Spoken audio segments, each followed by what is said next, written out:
Hey everyone, welcome to the PromoMinds podcast interview series. Today, I have a great guest from Action Home Services. We have not actually had a formal chat before, but he's been very gracious with his time. He's always on the go.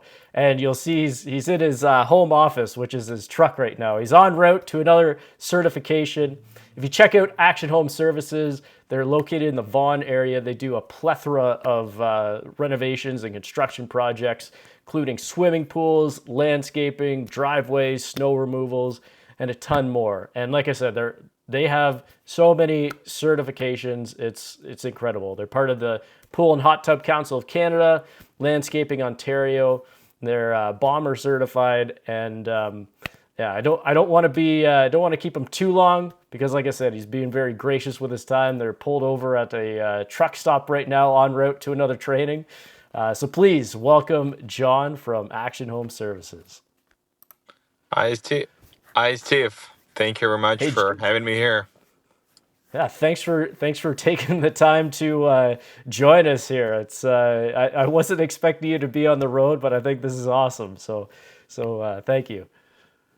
Yeah, thank you. It's my first podcast, so hopefully it's gonna run well. And yeah, we're always on the road, so I'm a real landscaper, so always going somewhere. Right on. So, I guess real quick, maybe you could share a little background on how you got started in the industry, Sure. and how long have you been in the industry?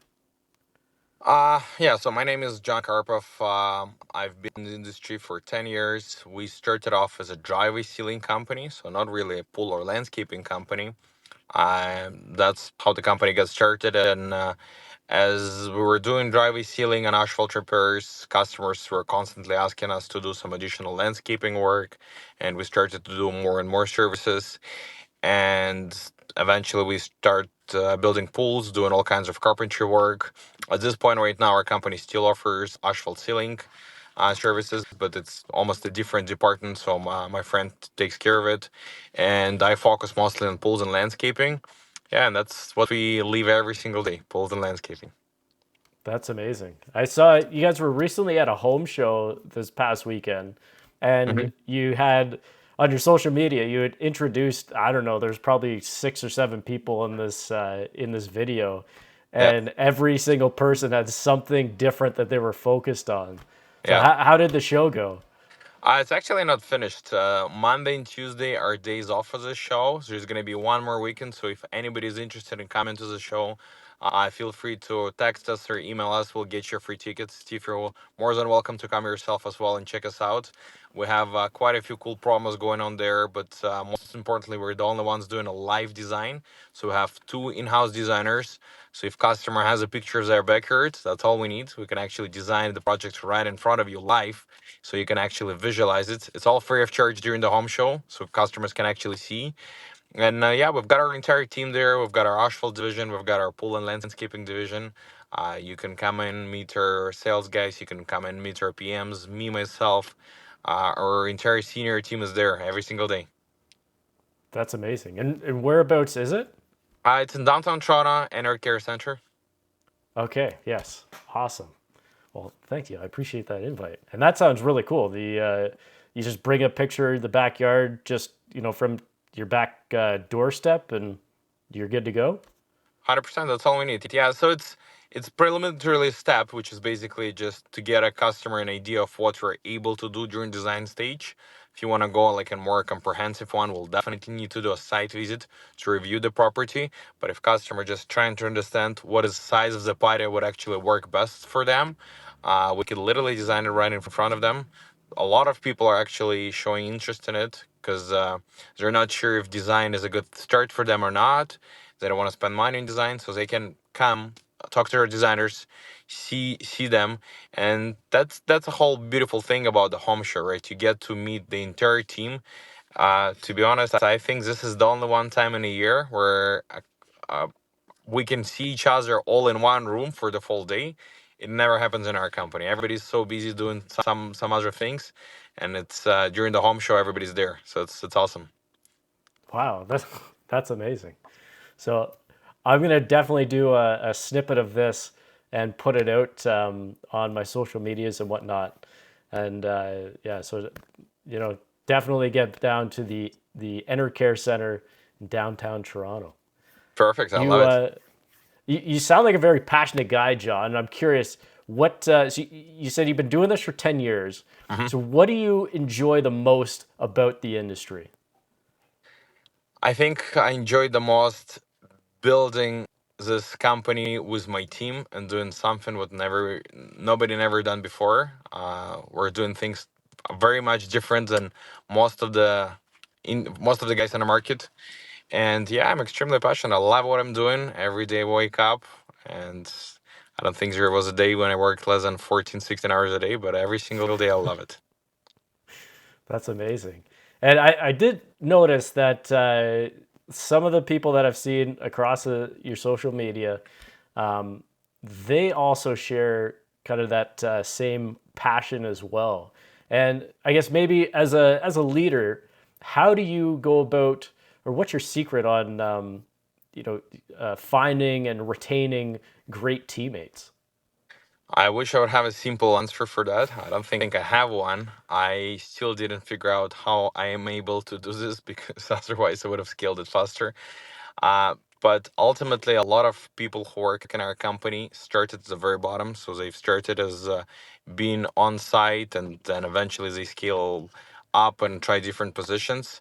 And ultimately, yeah, we spend a lot of time with our teams, teaching, training, educating them. Was we Last year alone, we've been on, I think, more than 20 events. Not every single person goes on different events, but some of our team members been in US every 2 weeks, or Canada, depending on which event you're going to. Right now, it's me and one of our project managers for pools. We are going on a pool event, so that's one of the good things about our company, and a lot of people are interested in it. Is learning and growing with our company.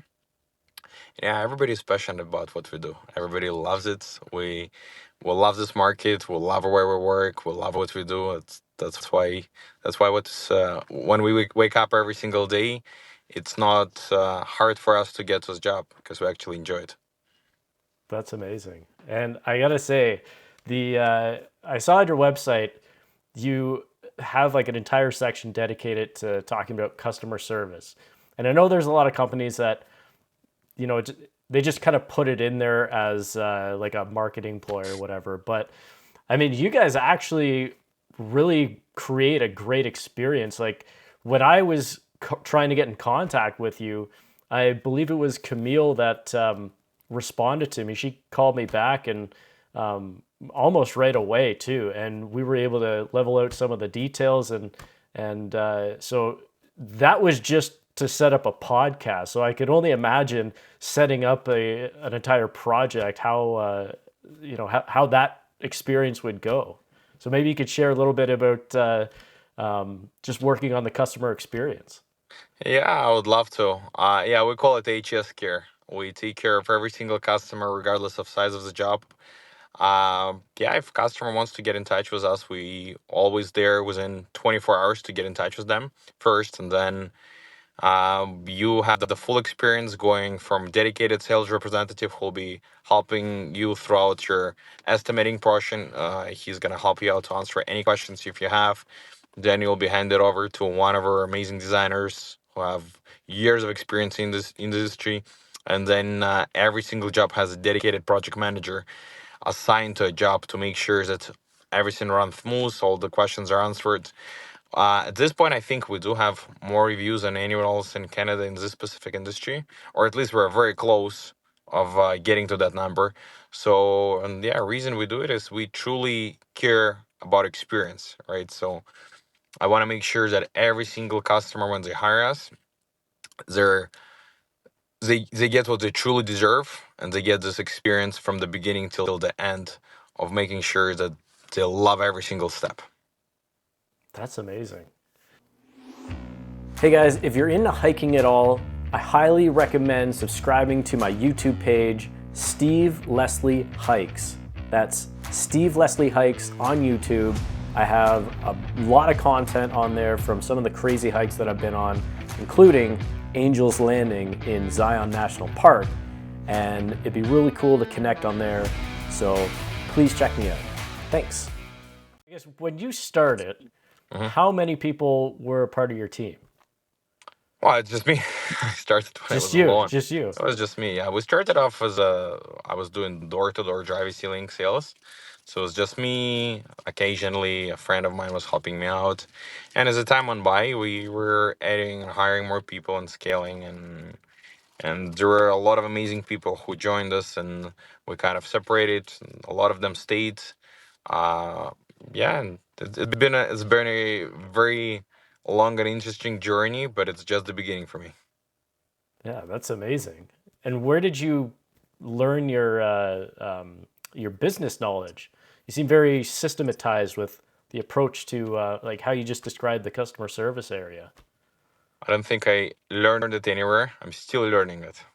So I don't think I'm ever will stop learning. And that's what also is very important thing about us is we spend a lot of time training, not only on construction knowledge, but business in general. I read books, I listen to podcasts, and I'm passionate not only about pools and landscaping, but business in general, right? I like building teams and encouraging people, finding those talents, and just yeah, I love every single thing which I do about my life. That's that is amazing. I mean, there's a lot of people that I've talked to in the industry that they're kind of set in their ways and they do what works best for them, which is great. But then having these types of conversations where it's like a growth mindset and it's not just about the dollar value. It's about building yourself and building your team as well. Hmm. One of the questions I typically ask people, usually towards the end, but I'm gonna throw it out here now for you, is do you have any particular books or podcasts or even YouTube channel recommendations for people to check out? I mean, 100%. The books, I mean, there's going to be a whole bunch of them. One of the ones which probably changed my life it will be A Miracle Morning, 5 a.m. Club. Those are the ones who kind of helped me to build my early morning routine. But I've been always waking up early. The difference here is you're dedicating time to yourself to actually get better and improve rather than just waking up and going to work. So, first of all, working on yourself every single day, ultimately, what changes your entire life. Because for me, I'm a leader of this company, so I need to make sure I'm the best version of myself so I can actually encourage and bring people to the next level. So, I have to start with myself first. And I read quite a bit of books about leadership as well. Uh, I mean, right now I have one at the back here. Actually, show it to you. My truck. So this is the one I've got. Oh, Stephen nice. Covey. Speed of Trust. Um, Other ones, yeah, I read a lot about customer service as well, and a lot of books which we read are not the most fascinating ones when you come to bylaws and building codes and structures, because I will always educate ourselves how to do things differently. Yep. And the building code is like, it's a, well, I took architectural technologies in Hmm. college. And when I started, we had two books that were, or two binders that were like that thick. Hmm. And then I think, because we had to buy one more before we graduated. Hmm. And that one was just one binder, but I mean, it's always changing, it's always updating, and you'll never really be able to memorize it, only Yeah. kind of sections on where where things are. So, Yeah, it's our designers right now are actually going on a course of getting their BCI number so that we can get all the drawings done in house. And we've got those books in, and it's interesting enough. The professor which they have, I just watched a couple of their lectures. He knows every single thing in his head, and he literally spits out answers. You gotta go on this section of this page of this, and I do not understand how it's even possible to memorize this. Yeah, I mean, this is not a type of book I recommend reading. That's not definitely fun. It's just something we have to do during our work to make sure that we are within all the regulations. yeah, absolutely. And that was something that really stood out to me as well, is just the amount of certifications and uh, I guess communities that you're a part of. You can see it all on your website. And I do want to say that watching the welcome video on your YouTube page, that is like one of the most badass things I have ever seen from a construction company. Like the fiberglass pool on the crane, and you see I don't know if it's the Toronto landscape or there's a city landscape in the background that you see, and you definitely go check it out because it's phenomenal. It's like an epic adventure or an invitation to an epic adventure right on the YouTube page. Yeah, it's summer in Toronto for sure. We actually do a lot of work in Toronto, and I love this is my favorite city to work at. Everybody hates downtown, and I love it. I would go there all day long. And why is that? I'm an immigrant to Canada, so I came from small city. I'm from Kazakhstan, so Toronto is a much bigger city, and for me, every single day I drive in, if I'm going from DVP into Gardner and I see the city, it just something inside of me is waking up. It's like I feel the energy of the city. I feel the vibe. So I love working in Toronto. I love seeing people. I love sitting in the traffic. Those are kind of things which actually gets me excited. And a lot of people don't like it. So for us, it's a very good competitive advantage. A lot of people don't like to go to Toronto, and we love it. It's different to work there, right? You have to know there's a lot of tricks, there's a lot of regulations, bylaws, but we kind of get used to it and we're really good at it. Yeah. Wow, that's amazing. I definitely have yelled at the dash more than a few times trying to go through Toronto. So Yeah, all the credit to you for being able to embrace that. yeah, we figured it out. We're still figuring it out, I should say. Absolutely. So in your 10 years of experience, you've grown you've scaled this company up, and I'm curious I guess what's your favorite project or maybe projects that you've been a part of? Well, one of the largest ones we've just completed last year was in King City. It's been a major heated driveway. I think close to 10,000 square feet of heated driveway. It was concrete and interlock. Lots of planting, lots of lights, lots of stonework at the back. Um, This is the largest one, and it was kind of interesting because there was a lot of coordination involved. The timelines were also really tight on that one. But to be honest, it's not only the size of the project. Like some jobs could be 2-3 days planting or sodding. It's more about the people we engage. I like dealing with people, with customers, and a lot of people meet. There's amazing people, and the only one way I would ever met them is through this company. So Yeah. yeah, it's every single one is very important to me. I have a very good memory for the projects. So sometimes we have a job which was done 5-6 years ago, and somebody will be asking details about something. I'm just gonna spit out the address and the name of the customer. Wow, that's amazing. Yeah, I So truly love and enjoy what I do. That's why it comes naturally for me. absolutely. So do you have like an ideal client that you guys typically serve, or is it just a wide range of all different people from all walks of life, sort of thing? Yeah, as I mentioned, we're very different than most of the guys in the market. Our jobs range from $1,000 to $1,000,000. So as long as you have a house and you want a landscaping, you are our ideal customer. Amazing. There you go. That's incredible. Now, one thing that I do admire about you guys is that when it comes to your social medias, you guys are very adamant about being up to date, putting out good quality content. I'm curious if there's a particular platform that you've seen more of a return from, or how that plays out in your social media approach, I guess. I don't have my personal social medias because I don't like to be in a video. I don't like being in the Ooh, photos. So for me, it's a challenge of actually geez. because I understand. Oh, Steve, you There here? you Okay, are. sorry.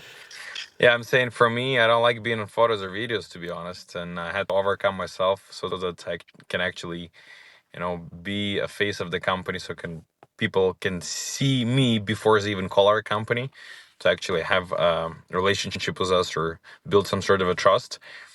Uh, I don't think we got any return from social medias whatsoever at this point. Right now, we're just still figuring it out, working on our brand, trying to put our name in there. I promise you, one day we'll figure it out. We'll be phenomenal at it.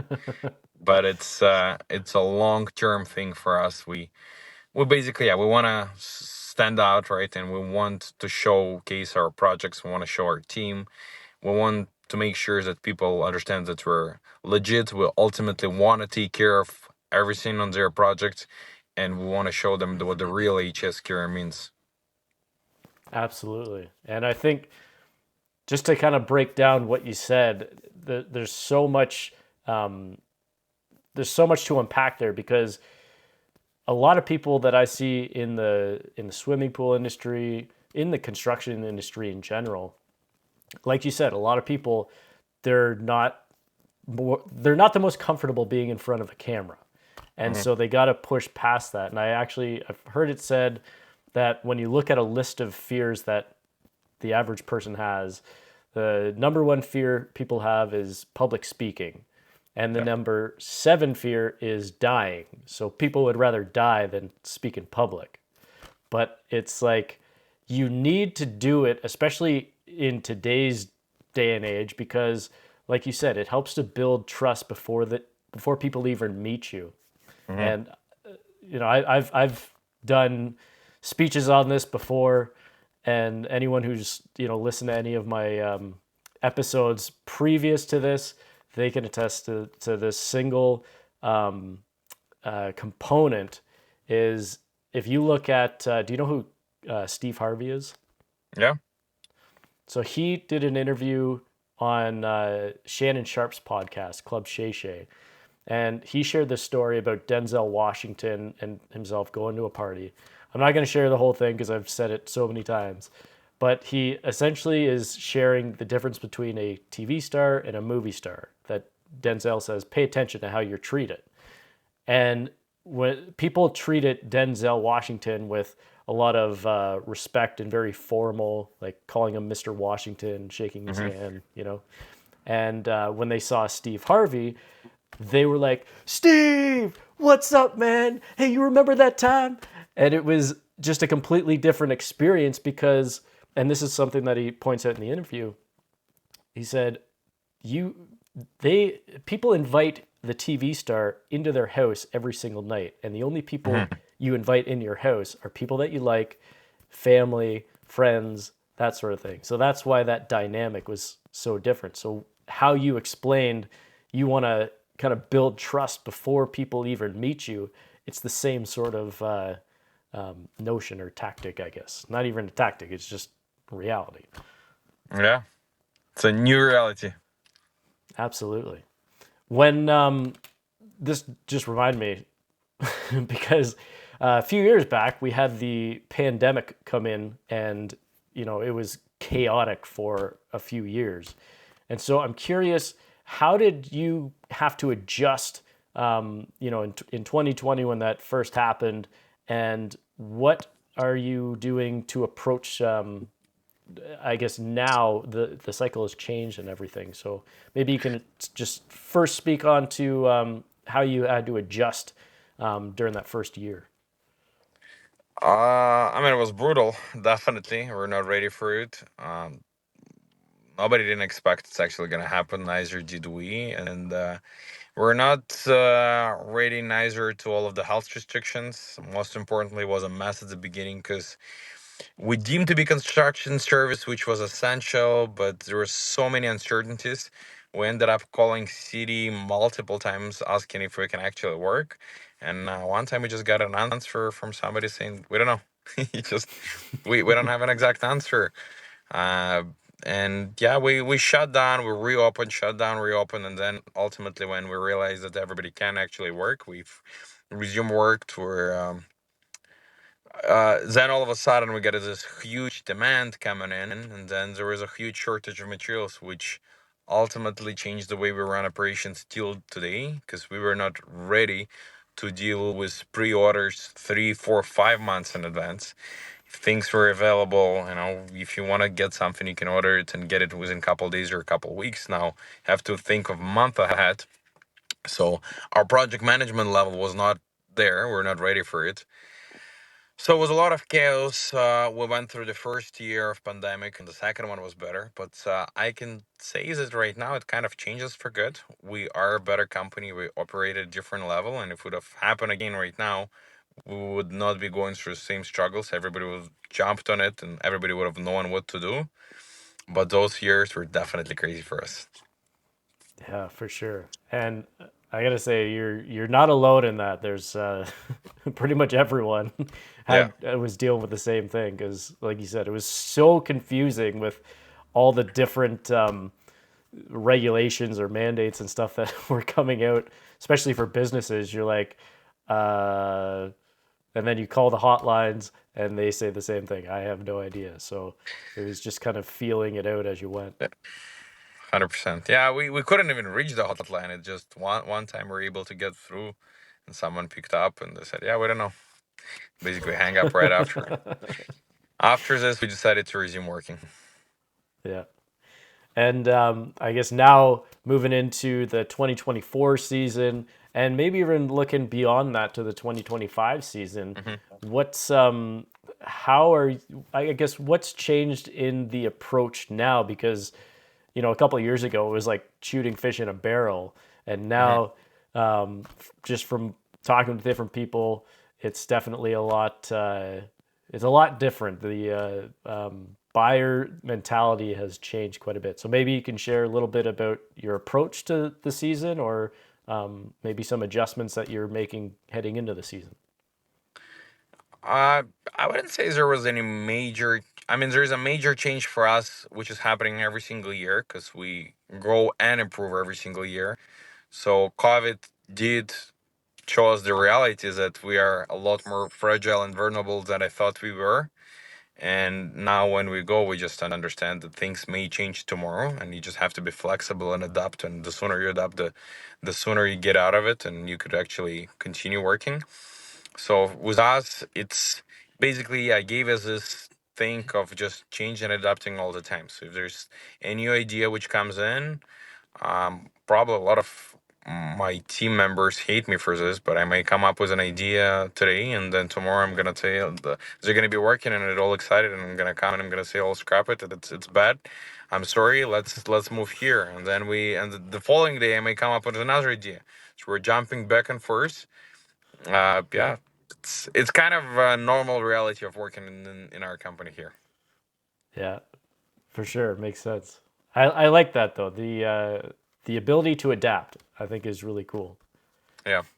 That's what we do. We learn, adapt every single day. We don't stop putting ourselves in different scenarios where we can actually learn, because that's what ultimately our team is about: growth, improvement, and getting better every single day.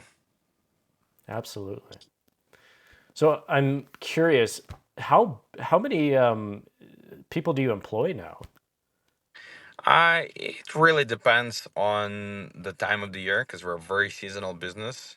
And I would say it varies. So right now we probably have about we would go between a 50 to 150 guys throughout the season. Wow. So it's a very big range. In summer things really spike up here, and obviously in the winter when we slowing down, things get a lot smaller. Yeah. Wow. That's a few years back when it was just you. Did you envision that you'd be running the show with 150 people? Definitely not. It's I mean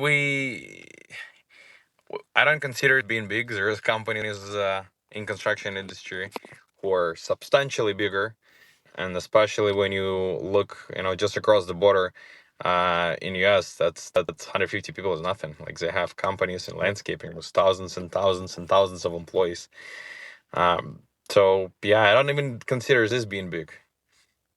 Wow. I mean, a lot of those guys are seasonal. It's not like you have them running year round, so it's different, right? So we use they come in seasonal work. Some guys may come in for a maintenance division to do a power wash repairs, and then we just keep our full time, which is like managers, PMs, office admins, accounting departments. Those guys are working all year round. It's crazy busy for them all year round. Yeah, no doubt. Is there anything that you would, if you could, change about the business that you have?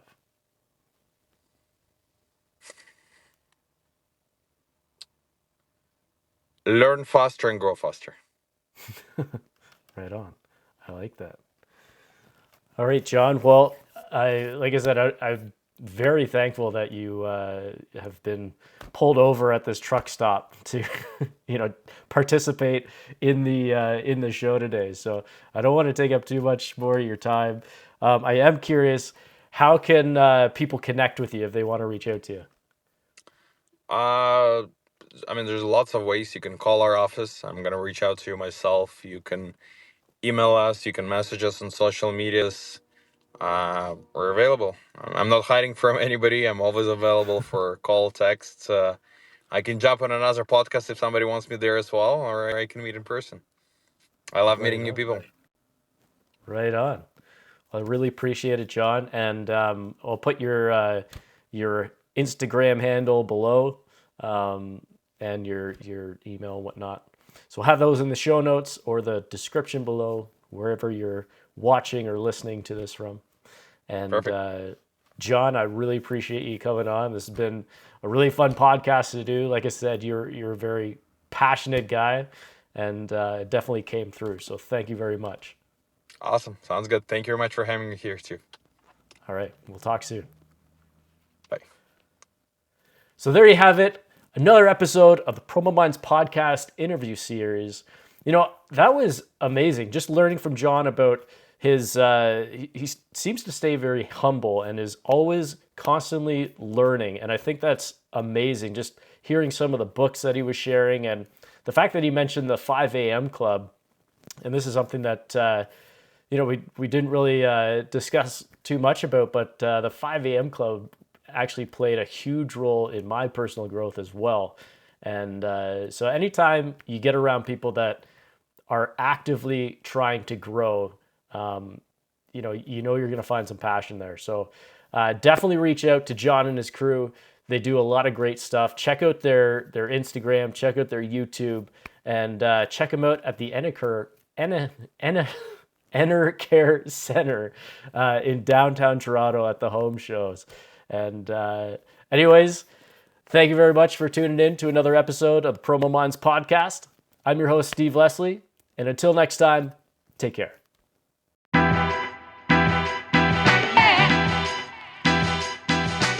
Thank you for tuning in to another episode of PromoMinds podcast. I'm Steve Leslie. And if you want help crafting your message or sharing your story, feel free to reach out. I'd love to help. Love coming up with ideas, and we can have a nice chat. So reach out to promominds@gmail.com and I'll respond. Take care.